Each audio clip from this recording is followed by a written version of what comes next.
Welcome to Probot Toy Cinema Film School. I'm Damon. I had a little extra time this week, as a lot of people did, so it seemed like the perfect time for me to start teaching what I know to the next generation of toy filmmakers out there. And that's you.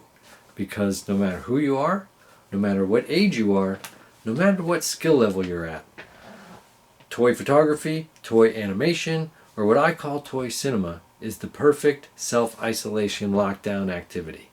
As long as you've got some toys and any type of camera, you can start today making high quality, low budget, action-packed, star-studded movies with your toy collection, learn filmmaking skills and storytelling skills, and have a blast while doing it. I've been doing it for over 20 years, and I've got so many tips and tricks I would love to share with you, like low budget set building, in-camera hologram effects, stop motion animation, and everything in between. So let's get started right now with my top 5 rules of toy cinema. The first of which being, don't stop yourself from getting started. What I mean is, every movie starts with one idea. All the rest springs from that initial inspiration. So whatever you got to do to get your creative juices flowing, you got to do it. Because lucky for you, there's 3 things true about toy cinema. First of all, a lot of the heavy lifting has already been done for you. The characters have already been created. You just got to get them off your shelf and start filming. Second, the stakes are pretty low. Nobody's expecting Avengers Endgame. In fact, they might want something with a lot fewer plot holes. Third, the scope of the project is entirely up to you. If you just want this to be an afternoon activity, you can do it that way. If you want to spend the next 6 weeks to 6 months on trying to make something really special, that's what I usually try to do, then you can do that too. It's all up to you. Just takes that first inspiration to start the ideas flowing through your head. Because, say you already have one idea, but you don't know how to get it done. Start writing stuff down. Start doing camera tests. Start focusing on other aspects of the project, and then your brain's going to keep working on that first problem in the back of your mind. And then suddenly it's going to dawn on you the solution to that problem. And then you can build and build from there.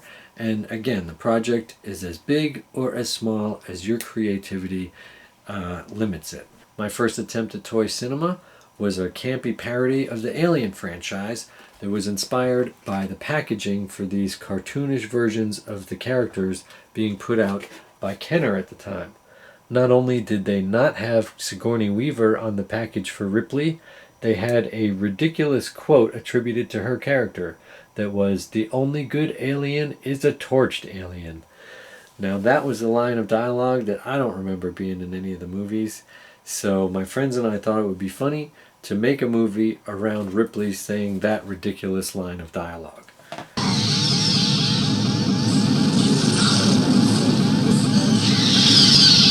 The only good alien is a torched alien.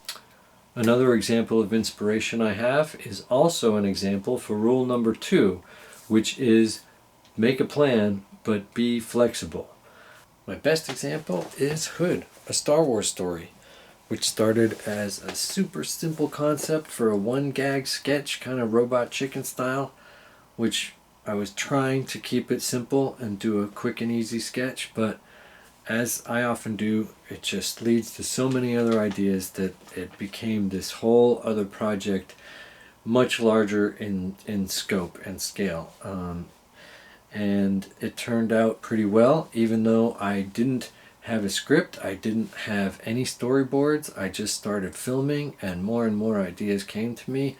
And then, even though some dialogue I had, planned in advance, other stuff occurs to you after, and that's the great thing about toy cinema, is that the mouths don't move, so you can change up your dialogue later if something better occurs to you. And I even let the actors ad-lib in the style of the Popeye cartoons, where there's no reason why you can't do that in animation of this type. So all of those ideas bolstered the original idea, and hopefully when you watch the movie, you you don't realize that I had none of it really planned out particularly, especially how to accomplish the cinematography and the effects. A lot of the times I didn't know what I was going to do until I was doing it. And that's the fun. That's part of the fun for me, which leads me to rule number 3: use what you have. You might be surprised at what is around you right now that you might be able to use in a toy movie that could represent something completely different when brought into the micro scale world of toys. Here's a few examples of that in my movies. Again, the perfect example is Alien 5, my first video. I had no proper equipment, just a VHS camera. Shot the whole thing in sequence and had to edit in camera because I had no computers or editing equipment whatsoever. I had no way to fade in, so I just breathed on the lens and fogged it up. We shot one scene using a video game as a rear screen projection. Another scene we shot in a bread box with bubble wrap on the walls because it kind of looked cool to shine the light through the holes in the bread box. This facehugger tank is just a drinking glass with duct tape and a flashlight. In the sequel, Alien 5 Squared, I made the walls of this hospital room using the contoured styrofoam pieces from stereo equipment box. The sliding door is a frosted glass picture frame. The walls of this hallway were these strange, iridescent, soft, puffy plastic DVD cases that I thought would just had to be useful for something, so I kept them around and sure enough found a use for them. To make the interior of this low-budget particle collider, I used a tall cylindrical CD case and suspended a slinky inside of it and shot it from above to create this strange-looking tunnel.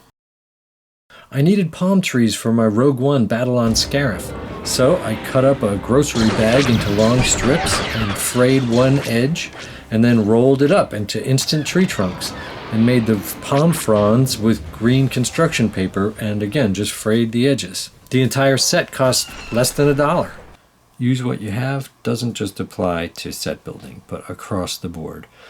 I never had any proper rigging equipment or lighting equipment or a good tripod. I never had any of that stuff, but I never let it stop me from getting done what I needed to get done.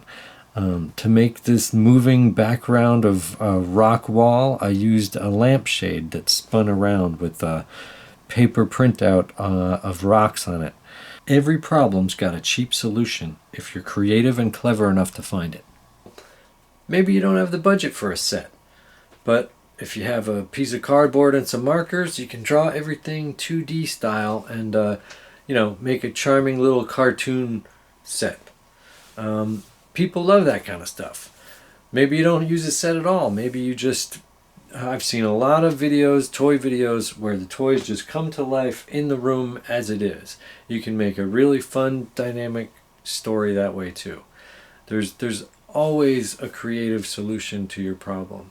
And that's the point of toy cinema. Just squeeze all you can out of this experimental medium and just have fun while learning filmmaking. And just start today. Just do it. There's nothing stopping you. A couple more examples of using what you have.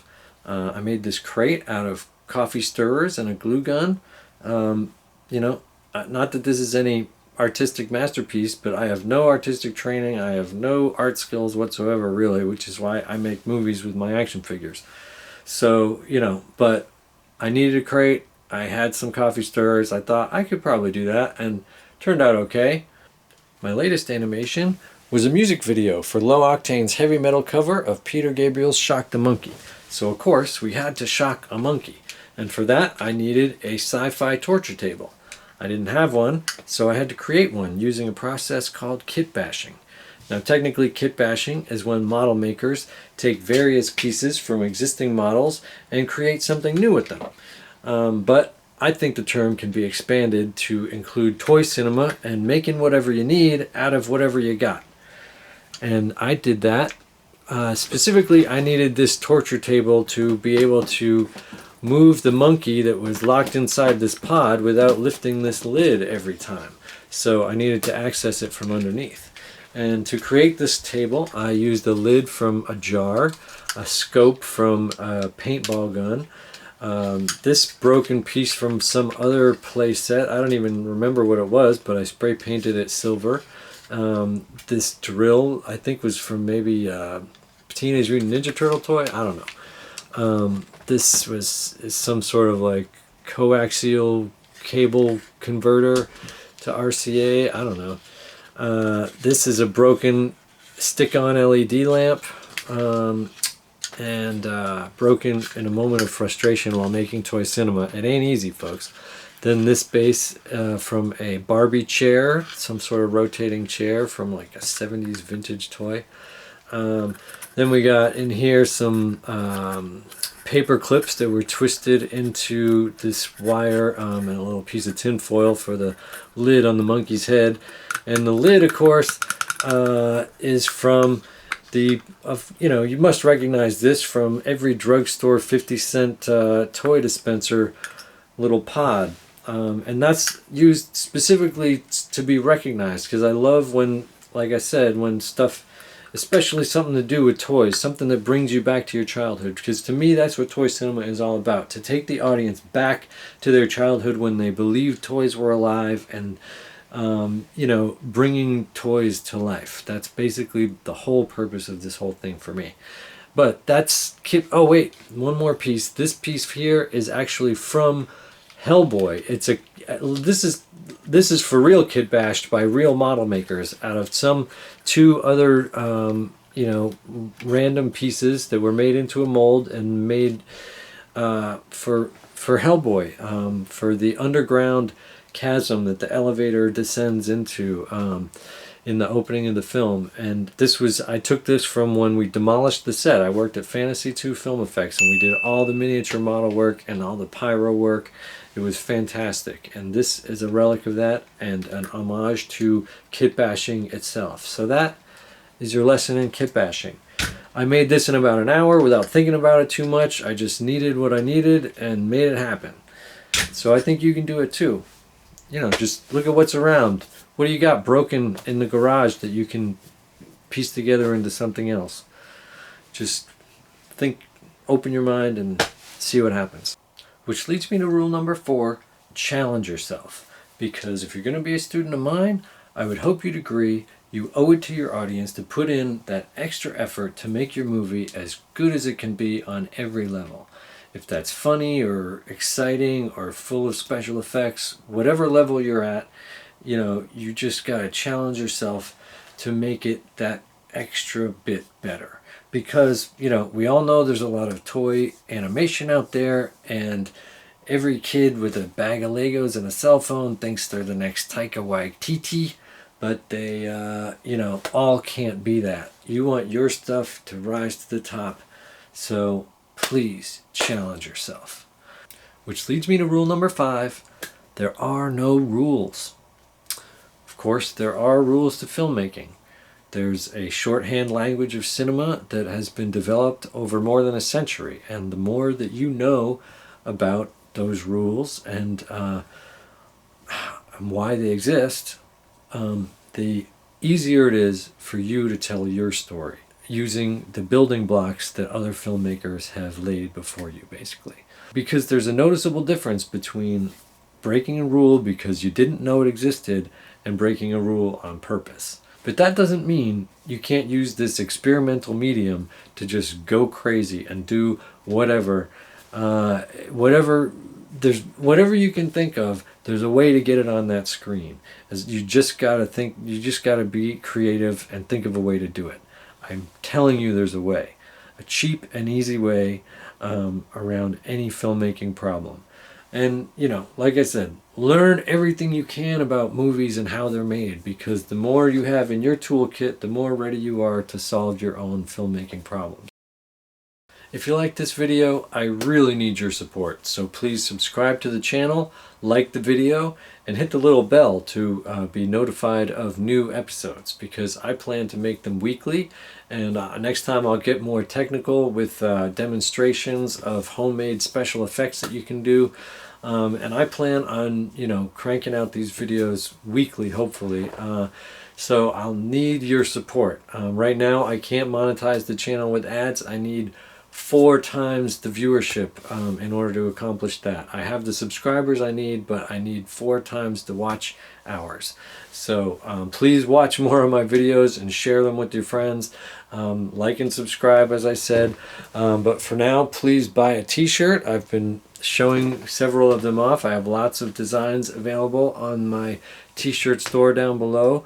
Or please, I will eventually have a Patreon account going, but I haven't figured out the details of all that yet. But for now, there's a GoFundMe page that I could really use your support on. So thank you for coming to Probot Toy Cinema Film School, and I will see you in the next class.